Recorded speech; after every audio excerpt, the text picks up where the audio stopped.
Liefdes, ons gaan voort in ons studie oor Openbaring. Ons is by Openbaring 14 en nou jy wonder seker nou wat gaan nou aan, want dit is nou die derde Sondag agter mekaar wat ons by Openbaring stil staan. En die gebruik is eintlik elke tweede Sondag, maar die probleem is volgende week is daar 'n doop en die week daarna is daar kerkraadslede wat bevestig moet word en dan is dit moeilik om so 'n tema by Openbaring uiteindelik uit te bring. En die ander saak is, dis 'n eenheid wat by mekaar pas. Ons het nou die hele hoofstuk 14 deurgewerk, en dan sal ek nou 'n bietjie 'n gaaf gee, as eers in die volgende kwartaal sal ons weer Openbaring aandag gee. Want soos ek vir julle gesê het, die van die wat nou besoekers is vanmôre, jy sal hoor, dis 'n bietjie swaarder preek, maar ons baie beelde, daar's baie verduideliking wat moet gebeur, wanneer jy by die boek van Openbaring kom, en ek wil weer maar vir u vra, as u Bybels hier het, hou dit maar op u skote oop, dan kan u saam volg, dan kan u sien, staan dit daar, maak dit sin, pas dit in by wat ek sê, is dit werklik waar wat daar beskryf staan, want onthou, die woord waarsku ons, en sê, daar is vrede wolke, en ons moet self die goed ondersoek. Ons kan dit nie maar net vir soetkoek hier van dit maar opeet en sê, ja, maar die dominee het so gesê nie. Wie sê ek dwaal nie? En daarom sê die Here, elke gelowige is opgeroep, jy moet die woord lees, jy moet dit self ondersoek in die lig van die skrif. En daarom is dit belangrik, bring die Bybel saam. En kyk, staan met regtig daar. Want dit is toch die oopbreek van die woord, dis wat ons vir wil doen. Nou ja, dit gesê, gaan ek vra dat die broeders staan, dan bid ons eers en vra dat die Here ons ook sal seën by die antwoord van sy woord.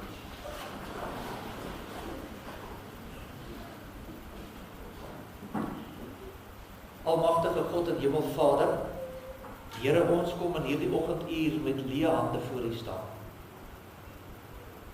Ons het dit net nou ook gesing. Ons het gevra dat U ons tog genadig sal wees, want al wat ons het, is gebroken en stikkend.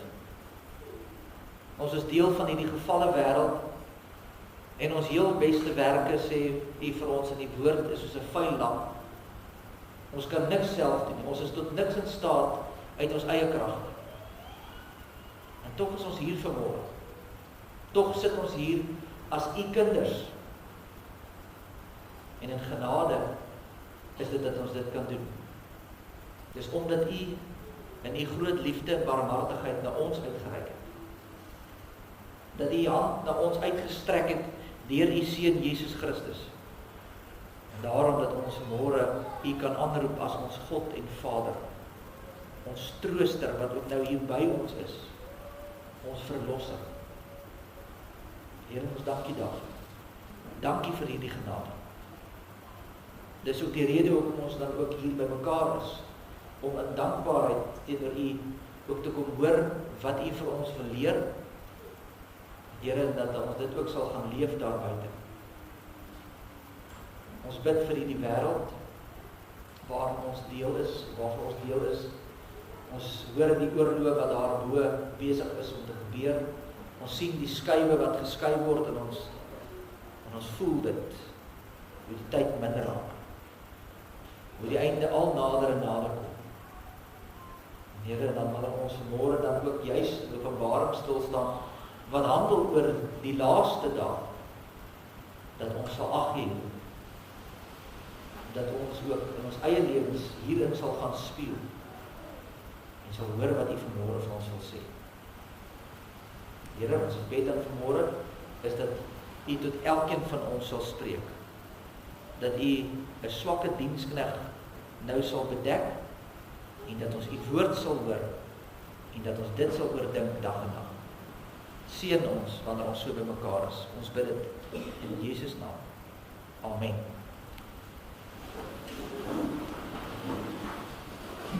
Ek lees vir ons saam uit Openbaring hoofstuk 14, daarvan vers 14 tot en met vers 20.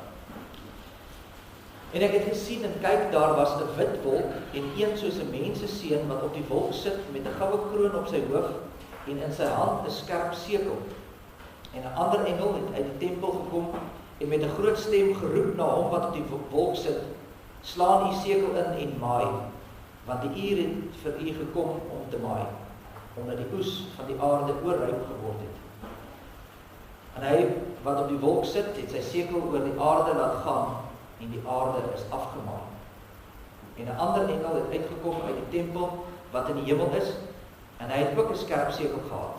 En 'n ander engel wat mag oor vuur gehad het uit die altaar uitgekom en met 'n groot stem geroep na hom wat die skerp sekel het en gesê: "Slaan jou skerp sekel in en samel die trosse van die wingerdstok van die aarde in, want sy druiwe het ryp geword."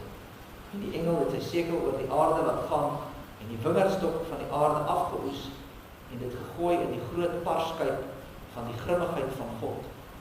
En die parskuip is buitekant die stad getrap en bloed het uit die parskuip gekom tot aan die toons van die perde 200 myl ver. Tot sover uit die woord van die Here. Salig is ons as die woord van die Here hoor en dit ook in ons harte bewaar. Nou geliefdes, ons is nou hier aan die einde van 'n gedeelte, en die van die wat nou al 'n rukkie hier is sal weet dat soos wat ons deur Openbaring gegaan het, ons gesien Openbaring is 'n herhalende siklus die hele tyd. Dit vertel die hele tyd van dieselfde gedeelte. Dit vertel wat gebeur vandat Jesus opgevaar het na die hemel totdat hy weer kom eendag. En dan kyk hy elke keer vanuit 'n ander hoek uit. En ek het dit die vorige keer ook so verduidelik en ek gaan dit weer doen. As ek nou vir julle nou vandag sê, wat sien julle hier raak? Wat is dit? Dan gaan julle vir my sê dis 'n rooi boekie met wit opgeskryf. Anders ek net vir Corlia vra wat dit sê, dan gaan sy sê dis wit bladsy, dis al wat dit is. En ek gaan vir julle sê ek sien weer net 'n rooi blokkie met 'n klein wit blokkie aan die onderkant. Maar wie's reg? Almal. Dit hang af van watter kant af jy dit kyk. En dis presies wat Openbaring doen. Openbaring gaan en hy kyk na die eindtyd van Jesus opgevaar het tot wat hy terugkom. En hy kyk uit hierdie hoek uit. En dan kyk hy vir ons uit die hoek uit en so gaan hy reg rondom en dit gee vir ons die geheelbeeld van wat gaan uiteindelik gebeur in hierdie laaste dae. As die Bybel praat van die laaste dae, dan is dit juist die tyd van die hemelvaart tot met die wederkoms. Dis die laaste dae. En nou hierdie gedeelte wat ons dan hanteer het nou vir die laaste paar weke is hoofstuk 12 tot 14, dis weer 'n blokkietjie, dis 'n siklus wat nou verduidelik word. En ons kom nou hier aan die einde van die siklus. Hoofstuk 12 en 13 het vir ons gewys hoe werk die Satan met ons mense. Hoe gaan dit wees in hierdie wêreld? En hy het gesê daar's twee agente wat saam met die ou draak werk. Dis die duiwel self, die dier uit die see, wat ons nou dis die anti-kris. Ons sal sien dit verwys na regerings, die regerings wat boos raak, wat mag gryp, wat geld gryp. Dis die een manier. En aan die ander manier is die dier uit die aarde, dit is verwys na die valse profeet, en dit gaan oor valse lering binne die kerk en valse kerke. En dis hoe die Satan uiteindelik die wêreld gaan tuisting. Deur die duiwel, die demoniese magte, en hy kom deur die staat, en hy kom deur die kerk, en dis wat die gelowiges aan mekaar tuister en tuister en tuister. En dan kom ons in hoofstuk 14, hoofstuk 14 sê, maar wag, hier is daar 'n hoop. Hier staan die lam op die berg Sion, die lam van God, die Here Jesus Christus self. En saam met hom staan daar 144.000. 'n beskrywing om te sê al die gelowiges. Ek gaan nou nie weer vir julle daai sommetjie wys hoe dit werk nie, maar 144.000 is 'n beeld om te sê al die gelowiges wat saam met die Here Jesus daar is. Die volle getal. Nie een het verlore gegaan nie. Almal is daar. Hy het gesorg daarvoor. En ons het laasweek gesien in daai middelste gedeelte van hoofstuk 14 dat daar dan 3 engele verskyn. Dit is beelde wat Johannes nou ontvang om vir ons nou so 'n bietjie daarvan te probeer verstaan maak wat hier die gang is. 3 engele wat dan verskyn en die eerste engel sê vrees God, want die oordeel kom. Daar's 'n dringendheid. Ons moet nou begin ons moet die evangelie verkondig. Die tyd raak nou min. En dan kom die tweede engel en hy sê die stad het geval, Babylon het geval, verseker. Hy sê dit eintlik in die verlede tyd. Hy sê geval het Babylon. Manier om te sê die oordeel oor hierdie wêreld gaan verseker kom. En dan die derde engel kom en hy sê die wat uiteindelik die dier aanbid en nie die lam nie, sal geoordeel word. En as ons dan by ons teks vanmôre kom, dan sluit hy nou hierdie hele siklus mooi af en hy sê wat gebeur nou heel aan die einde? Wat gebeur by die oordeelsdag? En dis wat hier vir ons verduidelik word. En ons sien dat 2 beelde wat gebruik word. Daar's die beelde van landbouers, een is die graanoes wat ingesamel word en daar's 'n druiweoes wat ingesamel word. En dis wat ons vanmôre so 'n bietjie by stil staan. Nou die eerste is dan die graanoes. Vers 14 begin, en dit is tipies wat ons onthou as ons soos wat ons deur Openbaring gelees het. As hy begin met hierdie woorde, en ek het gesien en kyk, dan weet jy, dis nou 'n nuwe visioen wat nou oopgaan. Iets niets wat nou oopbreek. Hy sê, ek het gesien en gekyk, daar was 'n wit wolk, en een soos 'n menseseun wat op die wolk sit, met 'n goue kroon op sy hoof, en in sy hand 'n skerp sekel. Nou, hier, as jy nou reg deur die Bybel gaan kyk, sal jy sien, daar's baie plekke wat praat van die wolke, en dit word gewoonlik gekoppel aan die heerlikheid van God. Dink nou maar aan die woestyn, toe die volk deur die woestyn moes trek, dan was daar die wolkkolom in die dag by hulle, wat die heerlikheid van God, hulle sê, voortdurend herinner, want die Here is by ons. As Salomo baie jare later, as hy die tempel klaar gebou het, dan onthou jy wat het gebeur, dan daal die Here in 'n wolk neer in die tempel in, simbolies om te wys, die heerlikheid van God is nou in sy tempel. Wanneer Jesus opgeneem word in die hemel, dan is dit met die wolke, en dan sê die engel vir die klomp disippels daar, hy sal weer so kom op die wolke. So dat die wolke is altyd 'n uitbeelding van God se heerlikheid. Maar hier word spesifiek gesê 'n wit wolk. Onthou nou, die boek Openbaring is apokalipties. Dit beteken dit is simbolies, dis beelde wat gebruik word, naamlik dis ryk beelde, om iets vir ons uit te beeld.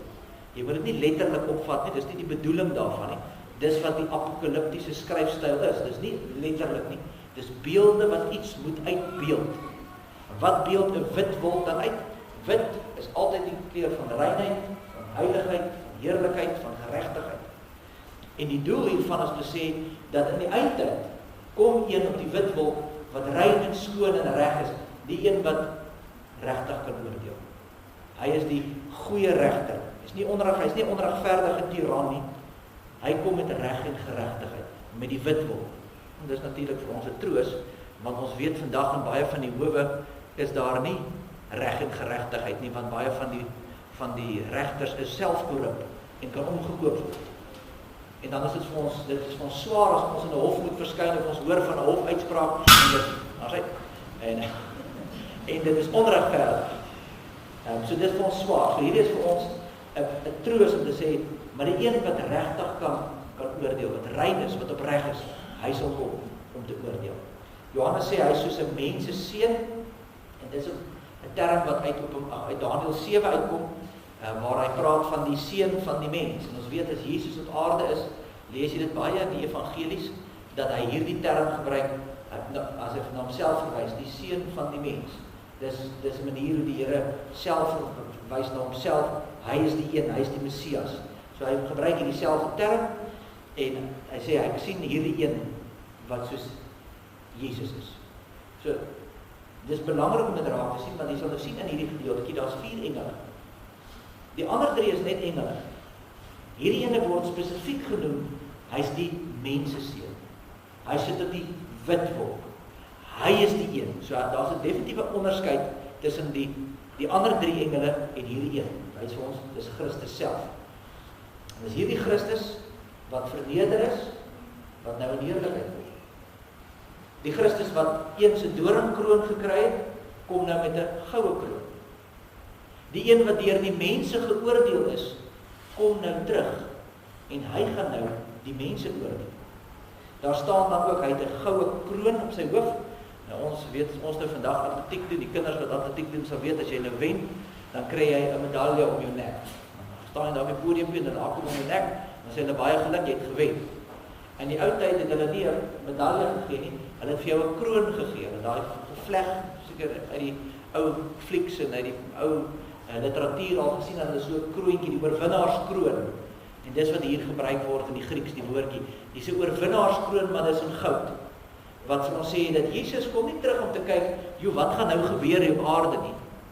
Gaan die mense nou vir my kies of gaan hulle nou die duiwel kies nie? Wie gaan nou wen?" Dis nie wat Jesus kom doen nie. Hy kom as die oorwinnaar. Hy het klaar gewen. Hy het klaar die sonde oorwin. Hy het die Satan oorwin, hy het die dood oorwin. Hy sê dan aan die kruis, dit is volbring. Dit is nou klaar. En hy kom nou as die oorwinnaar om die geskiedenis te kom afsluit. Hy kom handel hierdie onafgehandelde sake nou af. En dan sien Johannes dan hy het 'n skerp sekel in sy hand. Nou het ons nie meer 'n beeld van die herder wat 'n staf het nie. maar 'n landbouer met 'n sekel. En hy kom om die oes in te bring. En jy sien, die eerste gedeelte is nie 'n negatiewe nie. Hy kom haal sy kinders. Die oes is ryk. Die kinders is gereed om te gaan. Hulle is gereed om na die hemel te gaan. En daarom kom haal hy die oes af. Hy het sy sekel en hy bring en hy kom op 'n vasgestelde tyd gaan hy hierdie oes inbring. En dit is natuurlik ook vir ons 'n troos. Dit wys vir ons die wêreld is nie net doelloos besig om wat te maak wat hulle wil nie. Daar's 'n vaste patroon en dit sien jy reg deur die Bybel. Dit begin alles by God. Hy beheer alles en uiteindelik gaan hy alles afsluit. Niks is buite beheer nie. Dit voel vir ons soms so, maar dit is nie. Dis juist die doel daarvan om vir ons te kom wys van na hoofstuk 13 en 12 en 13 wat ons gelees het oor hoe die duiwel werk met ons. Voel dit vir ons soms so. Voel vir ons maar die onreg hou net aan. Daar's net chaos oral. Kyk wat gebeur in die wêreld. En dan dink mense nee, ons is maar op ons eie genade aangewees en die Openbaring kom wys nee, dit is glad nie so. Want kyk wat gebeur aan die einde. Dis nie die duiwel wat op die wolk sit nie. Dis nie Babylon wat gekroon word met die kroon nie. Dis nie die valse profeet wat met die sekel staan nie. Dis Christus. Dit is nog altyd die plan. Alles gebeur volgens God se doel en sy plan. Hy is uiteindelik die een wat saam met sy uitverkorenes op die berg Sion sal staan. Hy sal in die hemel wees saam met hulle en hy sal daarvoor sorg. Vers 15. En 'n ander engel het uit die tempel gekom en met 'n groot stem geroep na hom wat op die wolk sit, slaan die sekel in en maai, want die uur het vir u gekom om te maai, omdat die oes van die aarde oorryp geword het. En ons lees hier, die engel kom uit die tempel uit, wat natuurlik ook vir ons belangrik is om te sien, dit kom van God die Vader af. Die opdrag. Hy sê, gee die boodskap aan my seun, dis nou die uur. Jy weet mos Jesus het homself ook gesê, toe hy op aarde was, hy, niemand weet wanneer die tyd sal wees nie, net die Vader. En dis die beeld wat nou gegee word. Die boodskap word oorgedra, die uur het gekom. Weereens, moet jy dit hoor, dis nie toevallig nie, dis nie, weet jy wanneer, ja, nou is reg, kom gaan nie. Daar is 'n vaste uur. Dis 'n beplande aksie. God weet presies wat hy doen. Dit gaan nie miskien kom nie, dit gebeur presies op die regte tyd. Die van die wat boere is, sal dalk makliker die beeld wat hier gebruik word verstaan. Die boere weet, jy plant nie vandag en môre oes jy nie. Daar's 'n wagtydperk. En daar's seisoene wat moet gebeur. Daar's 'n groeiseisoen wat eers moet plaasvind. Daar's ontwikkeling wat moet gebeur. Daar's 'n beginpunt en 'n eindpunt. En soms wanneer jy oor jou landerye kyk, dan gebeur daar niks. As jy jou saadjies in die grond druk, dan sit vir die eerste paar dae is daar niks wat gebeur nie. Jy kyk al oor die lande uit, niks gebeur. Maar onder die grond is daar iets gebeur, besig om te gebeur. Die saad ontkiem. En die wortels begin skiet. En uiteindelik dan begin die plantjie deurbreek. En dan is daar 'n groeiseisoen waar jy, kom ons sê, as jy mielies plant, kan jy nou duidelik sien, daar groei die mielies nou tot so hoog en dan lyk dit weer of dit stil staan. En dit word nie groter nie. As jy nou mooi kyk, so jy sien die vrug word groter. Maar daar's nie, as jy so na die Jolande kyk, dan lyk dit maar dieselfde. Maar tot op 'n punt, en dan sê hy, nou is dit tyd om te oes. Nou gaan die sekel en nou moet ons dit afhaal. En so is dit ook met die geskiedenis. Vir ons lyk dit soms of daar niks gebeur nie. Lyk vir jou teendeel net of die bose net sterker word, dit word al erger en die mense spot met God en die kerke gaan agteruit. Kyk hoe gaan dit in die wêreld. Kyk hoe krimp die kerke, kyk hoe word die gelowiges al minder. En dalk nie net in die breed, dalk in jou eie lewe ook. Voel dit nie ook vir jou partykeer of waarskot? Doen hy iets? Ek sien dan niks nie. Dit is asof ek net kyk hier oor die lande en daar's niks wat gebeur nie. Doen God regtig iets? In Openbaring 14 sê ja, hy doen. Hy wag. En hy bestuur dit. En hy lei die dinge op 'n sekere manier. Hy maak dit ryp sodat wanneer daai uur kom, dat hy die sekel kan insteek en dit afhaal. As ons kyk wat nou in die wêreld gebeur met die hele oorlog daarbo in Iran en al die dinge wat in die gebeur is, dan wonder mense, dan sien ons nou by hier's nou iets wat die gebeur. Nou, as ek net iets sê, Openbaring is werk in siklusse. Dis goed wat oor die jare weer en weer gebeur. Daar gaan nog oorlog wees in Iran. Daar gaan nog weer ander oorloë in die wêreld wees. Dit gebeur die hele tyd, oor. Maar soos wat ons aanbeweeg met die tyd saam, sal jy sien word dit erger, en erger, en erger, en erger, totdat uiteindelik die tyd ryp is. En hier word dan ook gesê, ek weet weer wie wys, die woordjie ryp hier in die Grieks wys vir ons, dis 'n tyd om, dis gereed. Dis 'n tyd dat die gelowige kinders moet nou gehad word. Die tyd het nou, alles wat die Here wou gehad het, moet gebeur het nou gebeur. Nou is dit reg, nou kom haal hy sy kinders. En dis wat ons hier sien. Vers 16. En hy wat op die wolke sit, het sy sekel op die aarde laat gaan, en die aarde is afgemaai. Hier is iets wat ons, 'n teks wat ons in die gereformeerde kerke baie sterk op staan, is om te sê, daar is niks stuurlantynkies nie. Daar's nie 'n wegraap nie. Daar staan nie, die sekel het eers geslaan, en toe het ons 7 jaar gewag, en toe was daar 'n tyd, en toe kon die ander nog tot bekering kom, en dan is daar nog 'n tydjie nie. Daar staan, sekel het gegaan. Hy word afgemaai. Dis asof die teks hier vir jou wil wys, as hierdie dag aanbreek, dan is daar geen onderhandeling nie. Daar's geen uitstel nie. Daar's nie nog 'n bietjie wat kan wag, of dalk kan ek nog 'n kans hê, daar's niks nie. Dit gebeur, en dis klaar. En dis natuurlik 'n waarskuwing vir ons vandag ook. Want mense leef in hierdie gedagte van, ag, maar daar's nog tyd. Ons sal later dit doen. Ons stel uit, ons reël ons dinge, ons bou en ons maak plannetjies en ons skuif ons goedjies rond en ons dink, ag nee, daar's nog tyd. Die teks kom waarsku ons en sê, jy moet onthou, daar gaan 'n dag kom, want jy gaan opstaan soos vanoggend. 'n Dag soos enige ander dag. En daar sal nooit 'n einde, daar sal nooit 'n aand wees nie. Dit gaan die laaste oggend wees, so jy opstaan. Dit gaan die laaste dag wees. Mense sal eet en drink en reis en al hierdie dinge doen. En dan kom die seun van die mens. En dan sal die sekel gebring word en die oes sal afgehaal word. So, die punt van die eerste beeld wat ons kry, die eerste gedeelte, gaan dan daaroor om vir jou te wys, is onvermydelik. Niemand kan dit keer nie, die Satan kan dit nie keer nie, ons kan dit nie, dis onvermydelik, dit gaan verseker gebeur. Daai dag kom, wanneer God sy oes gaan afhaal. En vir ons as gelowiges, is dat natuurlik die troos ook, om te hoor dat God gaan sy oes kom haal. En God kan nie 'n misoes hê nie. Boere weet, jy haal jou mango slaan, of as jy nou te veel reën of te min reën, of wat ook al het, dan staan misoeste. Christus se oes gaan nie misoes wees nie. En sê, elke gelowige sal hy kom haal. Dis die troos vir ons. Ons wat gelowiges is veilig by hom. Hy sal sorg dat ons saam met hom in die hemel is. En dan kom ons by die tweede beeld. Dis daar van vers 17 af. En nou sien jy, hier kom 'n draai. Nou gaan dit hier oor 'n druiweoes wat ingebring word. Vers 17 sê, en 'n ander engel het uitgekom uit die tempel wat in die hemel is, en hy het ook 'n skerp sekel gehad. En 'n ander engel wat mag oor die vuur gehad het, het uit die altaar gekom en met 'n groot stem geroep na hom wat die skerp sekel het en gesê, slaan jou skerp sekel in en samel die trosse van die wingerdstok van die aarde in, want die druiwe het ryp geword. So nou gaan dit nie meer hier oor die graanoes nie, gaan dit oor die druiweoes wat inkom. En ek wil hê jy moet dadelik raak sien, iemand anders het nou die sekel. Dis nie Jesus wat met die sekel het nie. Hy haal nie nou sy eie oes af nie. Hy stuur nou die engel om die res te gaan afsny. En hierdie is 'n ander groep waarmee hier gepraat word. Het gaan nou hier oor die druiwe. Die eerste beeld wat ons gesien het, die eerste beeld gaan oor, dit gaan verseker gebeur. Hierdie tweede beeld gaan oor, hoe lyk die oordeel uiteindelik vir die wat nie in Christus is nie.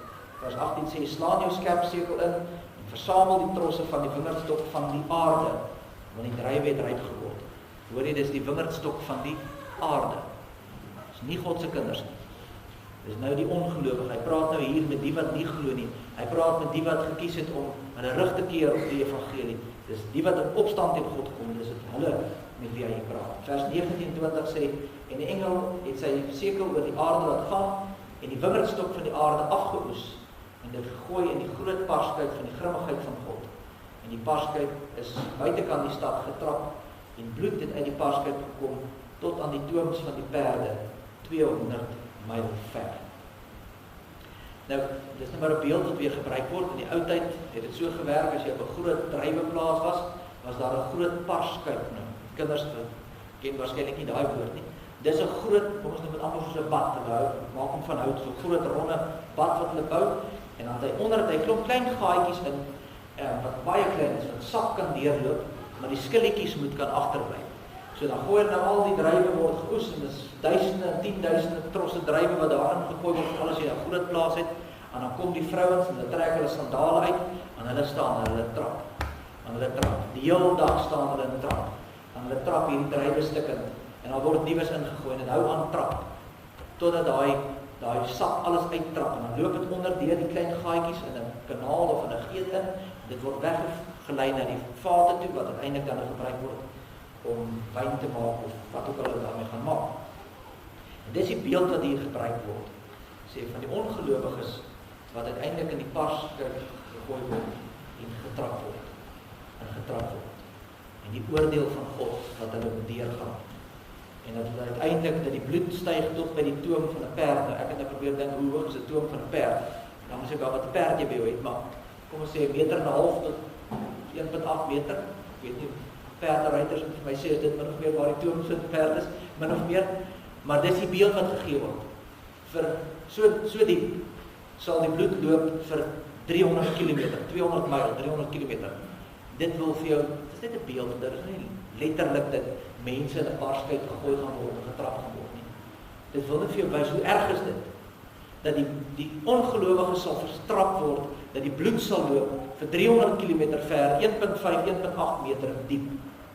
Dis wat wag op die ongelowiges. Dis die oordeel van God. En daar's mense wat baie keer sê, ja, die God van die Ou Testament is daarom baie wreed geweest, en die Nuwe Testament is God nie so wreed nie. God is baie meer liefdevol en meer genadig in die Nuwe Testament. En dit is nie waar nie.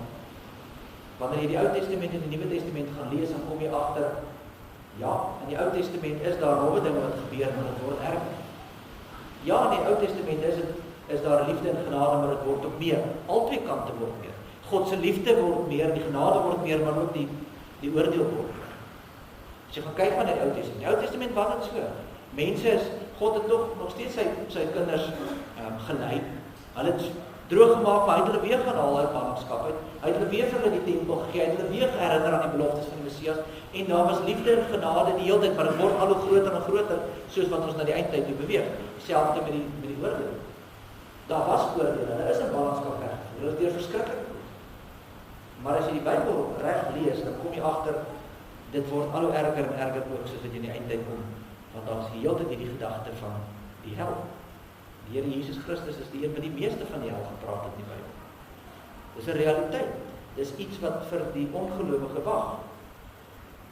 En jy sien, die probleem is, hoekom mense altyd dink God in die Ou Testament erger was as in die Nuwe Testament of kwaaier was, is omdat ons nie meer glo in die hel nie. Die van die was laasweek sal onthou, ons het ook daaraan geraak. Mense glo nie meer in die hel nie. Mense is nie meer bang vir die hel nie. En Steve het nou die dag ons gepraat, ons op pad net rintoos, die ou dominees, die van die wat nou ouer is sal onthou, die ou dominees het jy altyd in Sambok gelooi daar uit die hel uit, dit het omtrent net altyd die hel gepreek.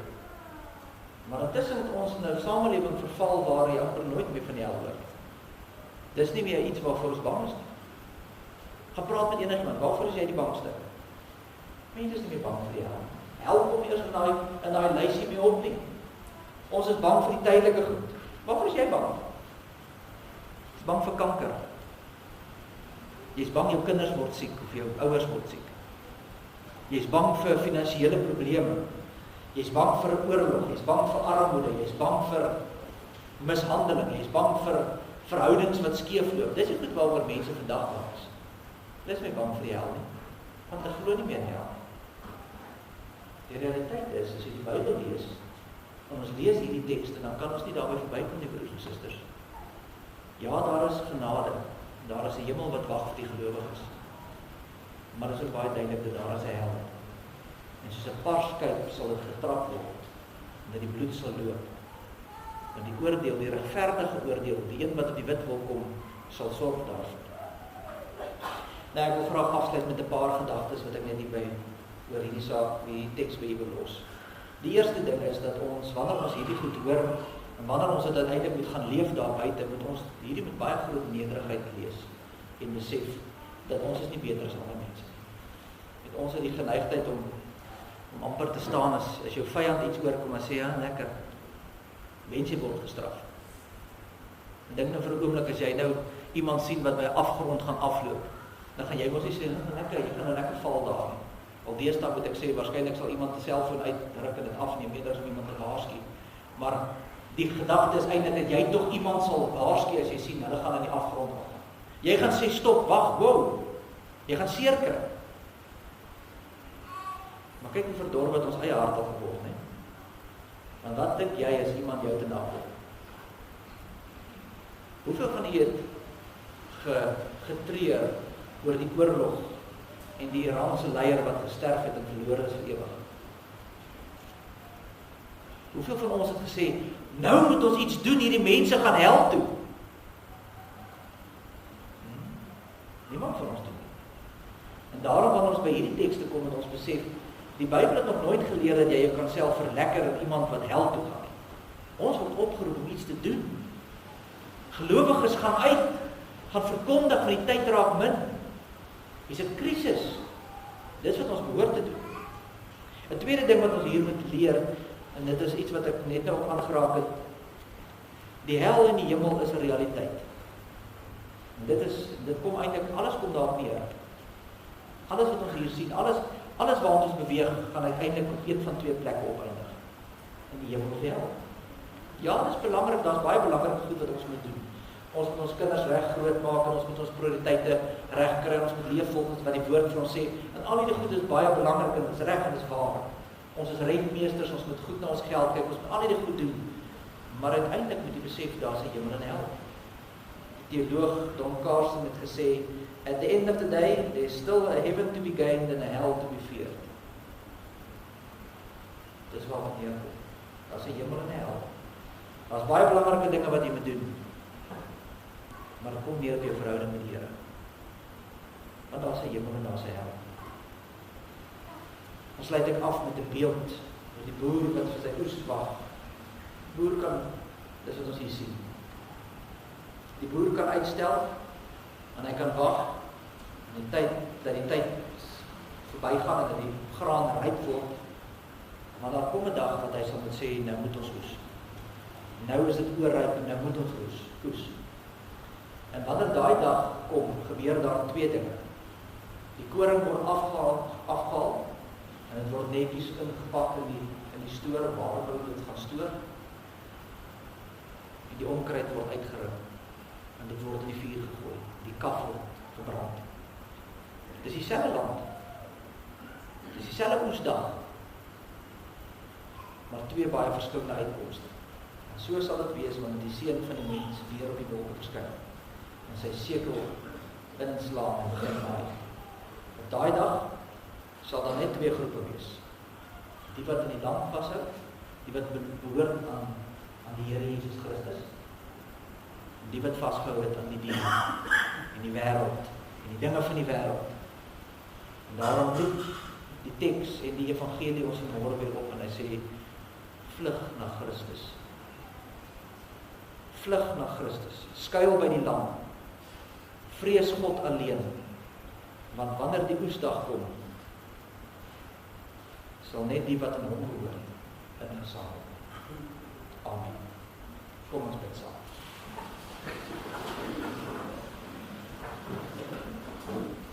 Almagtige God en Hemelvader, Here, dit is vir ons swaar tekste om te lees.